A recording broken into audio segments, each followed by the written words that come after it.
A. Politik luar negeri bebas aktif dan pelaksanaannya. Yang pertama, lahirnya politik luar negeri bebas aktif.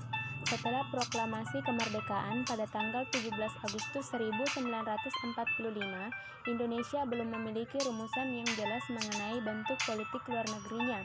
Tapi pada masa tersebut, politik luar negeri Indonesia seolah memiliki landasan operasional yang jelas, yaitu hanya mengonsentrasikan diri pada 3 sasaran, yaitu A. Memperoleh pengakuan internasional terhadap kemerdekaan Republik Indonesia.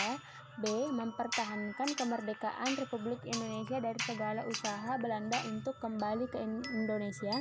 Dan yang terakhir C. Mengusahakan serangkaian diplomasi untuk penyelesaian sengketa Indonesia. Kemudian yang kedua, politik luar negeri Indonesia pada masa demokrasi parlementer 1950 sampai 1959.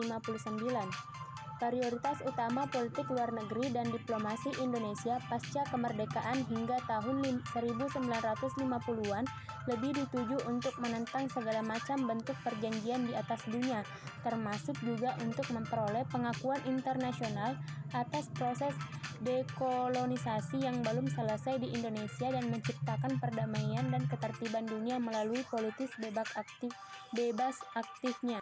Kemudian yang ketiga, politik luar negeri Indonesia masa Soekarno, demokrasi terpimpin. Pada masa demokrasi terpimpin 1959 sampai dengan 1965, politik luar negeri Indonesia bersifat high profile, flamboyan dan heroik yang diwarnai sikap anti-imperialisme dan kolonisme serta bersifat konfrontatif. Politik luar negeri Indonesia pada era ini diabadikan pada tujuan nasional Indonesia.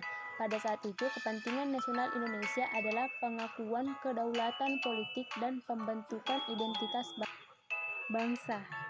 Kepentingan nasional yang diterjemahkan dalam suatu kebijakan luar negeri yang bertujuan untuk mencari dukungan dan pengakuan terhadap kedaulatan Indonesia dan untuk menunjukkan karakter yang dimiliki pada bangsa-bangsa lain di dunia internasional.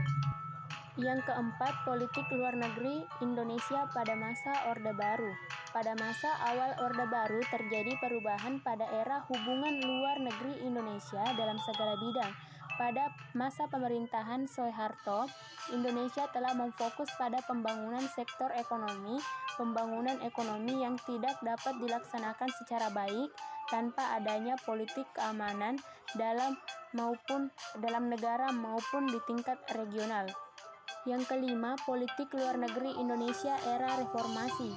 Orientasi politik luar negeri Indonesia di awal reformasi masih sangat dipengaruhi oleh kondisi domestik akibat krisis multidimensi akibat transisi pemerintah.